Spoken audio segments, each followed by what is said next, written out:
ব্রাজিলের জার্সিতে আর দেখা যাবে না নেইমার জুনিয়রকে।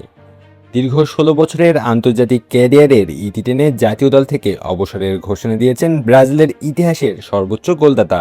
২০২৬ বিশ্বকাপে নরওয়ের বিপক্ষে শেষ ১৬ বিদায়ের পরই ইঙ্গিত দিয়েছিলেন সেটিই ছিল তার শেষ বিশ্বকাপ। এবার সান্তোসের হয়ে কোপা সুদামেরিকানার ম্যাচ শেষে জানিয়ে দিলেন হলুদ জার্সির সঙ্গে তার পথ চলা শেষ। নেইমারকে কেউ বলবেন জাদুকর, কেউ শিল্পী, কেউ আবার অপূর্ণ এক কিংবদন্তি। তিনি এমন এক ফুটবলার যার পায়ে বল থাকলে পুরো স্টেডিয়াম নিঃশ্বাস আটকে অপেক্ষা করত। কিন্তু ফুটবলের সবচেয়ে বড় মঞ্চ বিশ্বকাপ শেষ পর্যন্ত তার নাগালের বাইরেই থেকে গেল। তবু ট্রফির হিসাব দিয়ে নেইমারের গল্প লেখা যায় না, কেননা তিনি ছিলেন এক প্রজন্মের আবেগ, ব্রাজিলিয়ান ফুটবলের হাসি কান্না আর সৌন্দর্যের প্রতীক।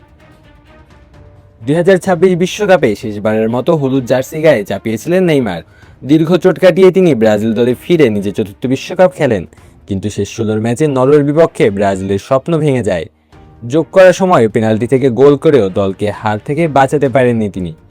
ম্যাচ শেষে মেটলাইফ স্টেডিয়ামের ঘাসে বসে কান্নায় ভেঙে পড়া নেইমারের সেই ছবি হয়তো অনেক বছর ধরেই বিশ্বকাপ ইতিহাসের অন্যতম আবেগঘন মুহূর্ত হয়ে থাকবে। বিশ্বকাপ থেকে বিদায়ের কয়েক সপ্তাহ পর আর কোনো ধোঁয়াশা রাখলেন না ব্রাজিলের number 10। Which is the world-class cable brand? Walton cables, নিরাপদ আগামী সংযোগ।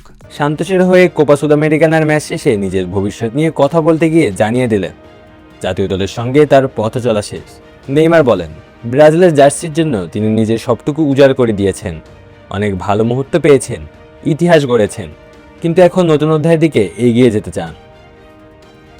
মাত্র 18 বছর বয়সে ২০১০ সালে ব্রাজিলের জার্সিতে অভিষেক হয়েছিল নেইমারের। অভিষেকের পর থেকেই তিনি ছিলেন ব্রাজিলিয়ান ফুটবলের সবচেয়ে বড় আশা। এরপর একে একে ১৩০টি আন্তর্জাতিক ম্যাচ, ৮০টি গোল এবং ৫৯টি অ্যাসিস্ট। পেলের রেকর্ড ভেঙে তিনি হয়ে ওঠেন ব্রাজিলের ইতিহাসের সর্বোচ্চ গোলদাতা। পরিসংখ্যানের পাতায় তার নাম এখন চিরস্থায়ী। নেইমারের আন্তর্জাতিক ক্যারিয়ারে সাফল্যও কম নয়। ২০১৩ সালের কনফেডারেশনস কাপ জয়, ২০১৬ রিও অলিম্পিকে স্বর্ণপদক জয়, অসংখ্য দুর্দান্ত পারফরমেন্স তাকে ব্রাজিলের ফুটবল ইতিহাসের অন্যতম সেরা খেলোয়াড়দের কাতারে নিয়ে গেছে। কিন্তু বিশ্বকাপের ট্রফি তার হাতে ওঠেনি। এই আক্ষেপ নিয়েই শেষ হলো তার আন্তর্জাতিক অধ্যায়। তবে তার ক্যারিয়ারে সবচেয়ে বড় বাধা ছিল ইনজুরি। গুরুত্বপূর্ণ সময়ে বারবার ইনজুরি তাকে মাঠের বাইরে রেখেছে। অনেকের বিশ্বাস, যদি চোট তার পথ আটকে না দিত তাহলে নেইমারের ক্যারিয়ারের গল্প আরও বড় হতে পারত।